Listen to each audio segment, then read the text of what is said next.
Blood streamed down the boy's knee, each drop of bright red merging with the cold cement of the New York sidewalk. His sobs echoed amid the rush of passers-by, yet not a single person stopped.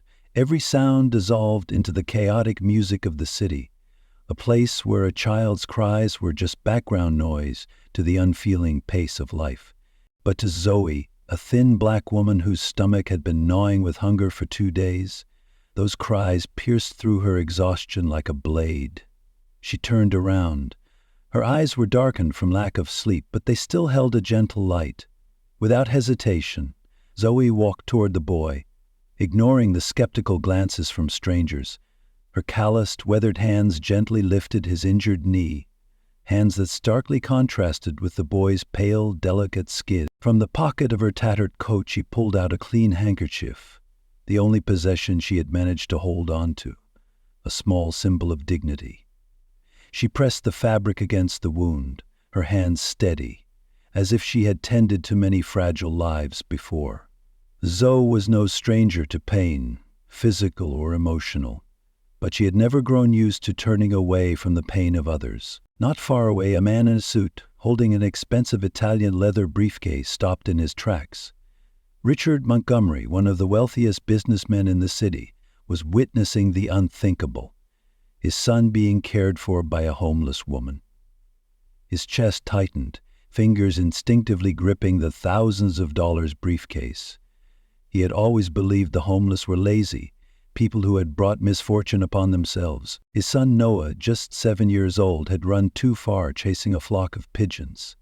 And now a woman he never would have looked at twice was doing what he hadn't managed to do, comforting his son. Richard started to step forward but froze. There was something in the woman's eyes that made him hesitate. It wasn't fear, it was awe. A sincerity and tenderness that couldn't be faked.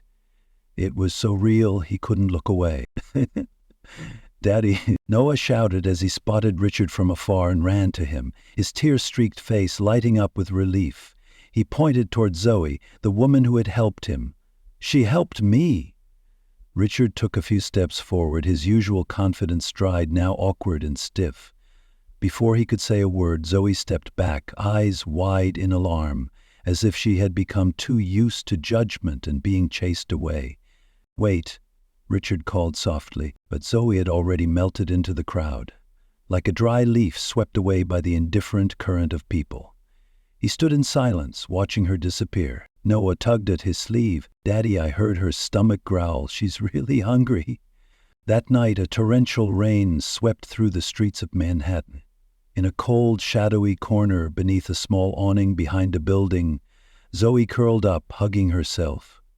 Old dreams came rushing back, dreams of a future that might have been, if only she hadn't been rejected from a job interview 3 years ago for not fitting the company image. Bitterly, the HR director who had dismissed her was now proudly featured on billboards across the city as Montgomery Corporation's vice president of diversity. What Zoe didn't know was that at that very moment, as she sat there drenched and exhausted, Richard Montgomery, a man of immense power, was turning the city upside down to find her.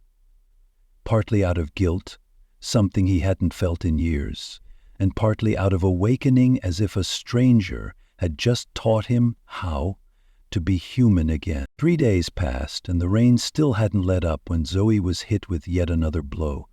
The makeshift shelter where she sometimes found a place to sleep had just been shut down. The reason? Emergency renovations. A polished way of saying they were clearing out homeless people from high-value areas ahead of major events. A police officer announced coldly, "You have 20 minutes to gather your belongings." "But where are we supposed to go?" a frail elderly woman beside Zoe asked, her voice trembling. "Not my problem," the officer replied, eyes still fixed on his watch. The nearest shelter was over 6 miles away. Zoe packed up her few belongings, a worn-out backpack with a couple of changes of clothes, a frayed toothbrush, a tattered journal, and a cheap makeup kit she once used for job interviews, none of which had ever yielded results. Just then, a social worker who often visited the shelter tapped her gently on the shoulder. Zoe, the Fresh Start Foundation is hiring people with experience living on the streets for a new program. It's a paid position. He handed her a card with a clearly printed address. While me? Zoe asked, eyes filled with doubt. Marcus smiled. Because you have something no one can teach. Dignity in adversity. I saw your file back when you applied for housing assistance. Bachelor's degree in business administration, 3 years in HR before everything collapsed. The next morning, Zoe appeared at the address on the card. Soaked to the bone, her hair plastered to her face by the rain, she walked into the building's lobby with waterlogged shoes. The receptionist looked at her with a distant gaze, and a voice as cold as steel. What do you need? I'm here for a job interview with the Fresh Start Foundation. Marcus Williams referred me. The receptionist raised an eyebrow, disdain clearly showing. Are you sure you're in the right place? A voice called out from behind, calm and commanding, is exactly where she needs to be. Vanessa Amara Chun, the foundation's executive director, appeared with a composed presence and eyes full of empathy. She extended her hand to Zoe without hesitation. Inside a modest office, free of the flashy pretense often found in charities that cared more about appearances than results, Amara sat across from Zoe. Her voice was steady, yet full of strength. Our mission isn't just to help the homeless find a roof over their heads. It's to expose the system that pushed them out in the first place. Their conversation had barely begun when Marcus entered, holding a thick folder. I just finished my investigation into Montgomery Corporation. The name hit Zoe like a bolt of lightning. Montgomery? Richard Montgomery? Amara nodded, her eyes sharp. A billionaire hailed as a philanthropist. But ironically, he's also the biggest investor in urban redevelopment projects. Code for pushing the poor out of the neighborhoods they once called home. Our next campaign will focus on the contradiction between the pristine public image he's built and the ruthless policies behind the scenes. Fate seemed to be toying with Zoe. That man, the father of the boy she had once helped, was now at the center of a coming storm of truth. Why are you telling me this? Zoe asked, her voice heavy with emotion. Because you're the only one who understands both worlds. You worked in the corporate space. You were discarded for not fitting the image. And now you know the streets inside and out. We need someone like you. Someone unafraid to expose the hypocrisy. Zoe said nothing. She kept her brief encounter with Noah to herself. Something instinct told her was best left unspoken. In the weeks that followed, as Zoe traveled through evicted neighborhoods collecting testimonies from displaced residents, she noticed something strange. A sleek black car often showed up near wherever she went. More than once, she felt the sensation of being watched. Meanwhile, in his upscale apartment, Richard sat at his desk, poring over detailed reports about the Fresh Start Foundation. Each line felt like a knife cutting into a conscience he thought he had lost long ago. From the next room, Noah, playing quietly, would occasionally ask, "Did you find her yet, Dad?" "Not yet, son. But I'm getting very close." During her investigation, Zoe came across a familiar name in Montgomery Corporation's HR files. James Peterson, currently the Director of Diversity and Inclusion. He was the same man who, 3 years earlier, had rejected her job application, citing that she didn't fit the company culture. Now, according to several current employees, he continued to quietly block minority candidates from leadership roles, while publicly promoting a polished, performative image of inclusivity. Zoe's old journal wasn't just a place to vent. It had become a meticulous record of the injustices she had witnessed.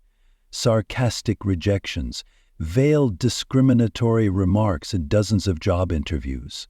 Now, with the foundation's support, those entries were turning into irrefutable evidence. No one could have guessed that the worn backpack Zoe always carried, something most people would dismiss as trash, contained documents powerful enough to bring down an entire empire. While Richard scoured the city in search of the woman who had stirred something human in his hardened heart, Zoe was quietly building a case to expose the very system he had long defended. Sometimes the most dangerous person isn't the one with power, but the one with nothing left to lose. The Montgomery Corporation's annual Diversity and Inclusion Conference was held in a luxurious ballroom glowing with warm light. Vibrant banners declaring innovation through diversity adorned the space. Hundreds of suited executives and managers erupted into applause as James Peterson took the stage. But somewhere among the spotlight and artificial praise, an undercurrent was rising, and Zoe was the wave behind it. Beneath the shimmering lights of the ballroom, where chandeliers reflected off marble floors and multicolored banners celebrated diversity and inclusion, James Peterson, in his role as director, stood proudly on stage. He declared to the polished crowd, "We are proud to announce that in the past year our minority hiring rate has increased by 75%. Behind him, a large screen displayed eye-catching charts, designed more to impress than to inform. At the back of the room, Zoe silently recorded everything, with a discreet device provided by the Ramiko Foundation. Her presence at the event was no accident. It was the result of weeks of meticulous planning by Amara, who had arranged for Zoe to attend as a representative from a partner organization. Her appearance might have seemed minor, but it was the final piece in a calculated takedown strategy. From the right wing of the stage, Richard Montgomery watched in silence. Since the day he reunited with Noah, something inside him had started to shift, a part of him long buried beneath billion-dollar deals. What he'd learned about Zoe not only filled him with shame, but also forced him for the first time to confront the dark side of his own company. On stage, Peterson continued to play the role of progressive leader. "And now I'd like to invite representatives from our partner organizations to join the panel on social inclusion." Zoe took a deep breath and stepped onto the stage alongside 3 other panelists. Her steps were slow but steady, each one carrying years of repressed anger. When Peterson's eyes met hers, his smile twitched. Just for a moment. Brief enough to go unnoticed by most, but clear enough for the one person waiting for it. "Welcome," Peterson began, struggling to keep his composure. "Let's start with a brief introduction from each organization." Zoe rose to her feet. Her voice was calm, each word sharp and precise, like a blade slicing through the air. "My name is Zoe Williams. 3 years ago, I interviewed for a position in this company's HR department." The entire ballroom fell silent. This wasn't in the script. "At the time, Mr. Peterson said I didn't fit the company image. 3 months later, I lost my home. 6 months after that, I was living on the streets." Peterson cleared his throat, trying to interrupt. "I think we're getting off topic. On the streets," Zoe continued, cutting him off, "I began documenting the stories of people like me. Qualified professionals, mostly Black and Latino, rejected for not fitting into corporate culture." In the VIP section, Richard Montgomery felt as if a light had gone on. He recognized her instantly, the woman who had knelt to tie his son's shoe, the woman he had been searching for all these weeks. "While Montgomery Enterprises preaches inclusion," Zoe said, pressing a button on her phone, "its top executives speak a very different language behind closed doors." A video clip appeared on the large screen behind her. It showed James Peterson laughing during an internal meeting. "Well, we need diversity on the brochures, not in the boardroom." A murmur spread through the crowd. Another clip followed. Peterson's tone turned cold. "Add some color to the lower floors to meet the quotas, but keep the strategic core with people we know belong." Peterson's face turned pale. His voice trembled.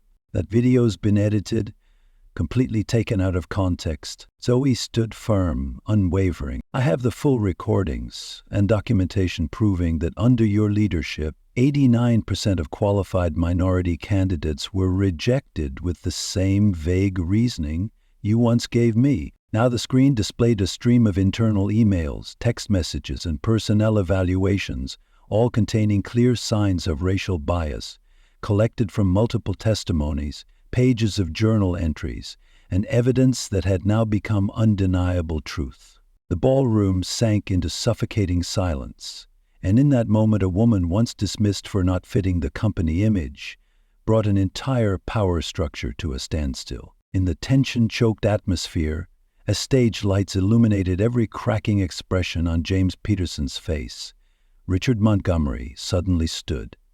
He walked with steady, deliberate steps toward the stage, the sound of his shoes echoing through the hushed room. Peterson broke into a cold sweat, his panicked gaze shifting rapidly between Zoe and his powerful boss. "Mr. Montgomery, clearly this is a coordinated smear campaign." "That's enough," Richard interrupted, his voice low but echoing clearly through the microphone. For the first time, the billionaire CEO speaking unscripted before the public. Zoe held her breath. She had never known whether he would defend his subordinate or respond as a father who once saw humanity in her when the world chose to ignore it. "As CEO of Montgomery Enterprises, I take full responsibility for these failures. Not just failures in policy, but failures in ethics." The entire room froze. Richard Montgomery, a man known for his cold, calculated demeanor, had never admitted fault in public. Until now. He turned to Zoe, his expression solemn and full of respect. "Miss Williams, today you've shown us what true courage and dignity look like, values we've long claimed to uphold, yet never truly honored," Richard said. Peterson instinctively stepped back as if trying to escape the coming quake. But Richard grabbed his arm. "James Peterson, you are hereby relieved of your duties effective immediately. And starting tomorrow, we're launching a full audit of all recruitment and promotion processes across the company." Finally, he turned back to Zoe, his voice lower, more sincere. "I owe you something. Something I'd like to say in private." Backstage, as the ballroom buzzed with the fallout of the bombshell revelations, Richard found Zoe gathering her materials. He approached not as a proud CEO, but as a humbled father. "Noah asks about you every day," he said simply. Zoe looked up, surprised. "How did you? Insists on calling you the handkerchief lady, the one you used to clean his wound. I've been looking for you these past few weeks." And in the weeks that followed, the once impenetrable corporation built on a legacy of perfectionism began to tremble. Senior executives were dismissed, departments restructured, entire policies meticulously reviewed. An empire once thought untouchable was now transforming from the roots up. Few recognized the profound irony in this shift. A man who once believed human worth was measured by resumes and track records had come to learn that true value lies in resilience forged through hardship. And what no one could have predicted was that the confrontation that day wouldn't just change Zoe's life or corporate policy. It changed the heart of a man who, for the first time, saw the world beyond the bubble of his privilege. The aftershocks of that reckoning rippled across the business world. But one question still lingered. What would happen the day young Noah realized that the hero and the handkerchief lady from his childhood memories were one and the same? 6 months later, a shocking headline appeared on the cover of Forbes. "The Montgomery Revolution: How a Former Homeless Woman Transformed an Empire." On the cover was Zoe Williams, now Chief Social Impact Officer at Montgomery Enterprises, standing beside Richard Montgomery at the site of a newly built housing project. "The first time I saw Zoe, she was helping my son while I stood there frozen," Richard shared in the interview. "Back then, she was invisible to the corporate world I represented." He looked toward Zoe with deep respect.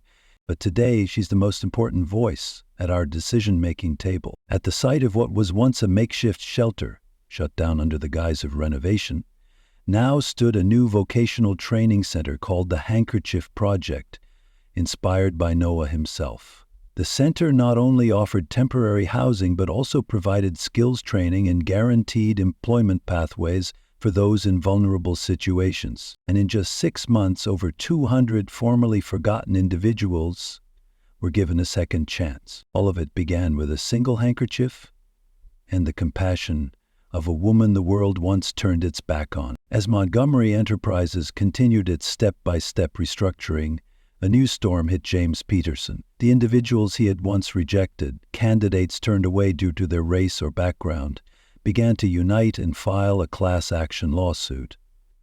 The case quickly became a media flashpoint, sending a clear message: systemic bias isn't just unethical, it's illegal.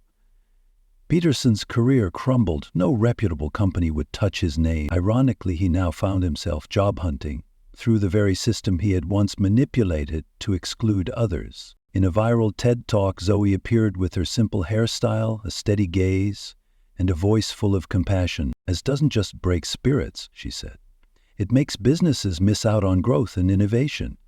When we reject talent just because they don't fit the image or because they're different, we're not just destroying their future, we're limiting our own." The partnership between the Ramiko Foundation and Montgomery Enterprises became a case study at business schools. Amara Chun, now a permanent advisor to the board, often joked, "They once tried to buy our silence. In the end, we bought their soul. And that was the best deal I've ever negotiated." One crisp autumn afternoon, while overseeing the opening of a new community center, Zoe received an unexpected message. A woman newly enrolled in the program wrote, "You don't know me, but 3 years ago at a shelter you gave me your last sandwich. You said I needed it more than you. I never forgot. Today I'm the next person getting a fresh start." The small act Zoe had done at her lowest point had now spread like ripples, reaching lives she never even knew. Now Zoe had a home. Inside she kept a small glass frame holding the handkerchief she once used to tend to Noah's wound. It had been cleaned and pressed, now a symbol of an unexpected rebirth. Noah, the boy from back then, was older now, and often joined Zoe on field visits with the Handkerchief Project. One day he whispered to her, "Whenever I grow up, I want to help people just like you." Zoe smiled gently. "You already are." "Really? How?" "By seeing the people others pretend not to." From a distance, Richard quietly watched his son and Zoe. In his eyes was deep admiration, not just for the woman who had transformed an entire empire, but for the son who had made him reflect on who he was. "There's one lesson I've taken from all of this," Richard shared at a fundraising gala for affordable housing where millions had been raised. "Privilege isn't just what you have, it's what you've never had to think about. I spent decades building walls to protect my wealth when I should have been building bridges to share opportunity." True transformation doesn't happen on balance sheets or in strategic plans. It happens in the little things. Richard now knows the names of every maintenance worker. Noah shares his lunch with classmates who have less. And Zoe? She's no longer just a witness to injustice, but a builder of solutions to end it. In a year-end interview, a reporter asked Zoe, "You feel like you've won?" She shook her head slightly. "This was never about winning or losing. It's been a journey to restore balance. Real victory isn't about defeating someone. It's about turning them into an ally." The story of a woman who journeyed from the sidewalk to the boardroom, from invisible to the most powerful voice in the company, soon spread far beyond the borders of New York. It became a global reminder, a source of inspiration for people everywhere. In schools, companies, and communities across the world, people began calling it the Zoe effect, a new lens on diversity. No longer a matter of statistical obligation or slogan-worthy reports, but a vital strategy. A moral call to action every organization must heed if it hopes to thrive in a rapidly changing world. On the one-year anniversary of her role at Montgomery Enterprises, Zoe received an unexpected gift from Richard and Noah, a small box containing a pristine white handkerchief, neatly folded alongside a handwritten note for another new beginning. Tears welled in Zoe's eyes, not just because of the gift, but because of what it meant. That handkerchief wasn't just a symbol of the journey she had taken.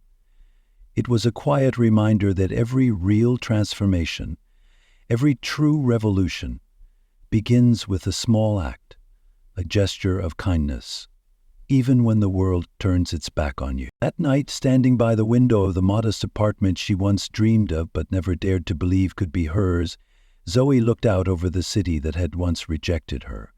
Now it celebrated her as a symbol of renewal, and in that moment she came to understand something profound. True justice isn't about punishing those who got it wrong.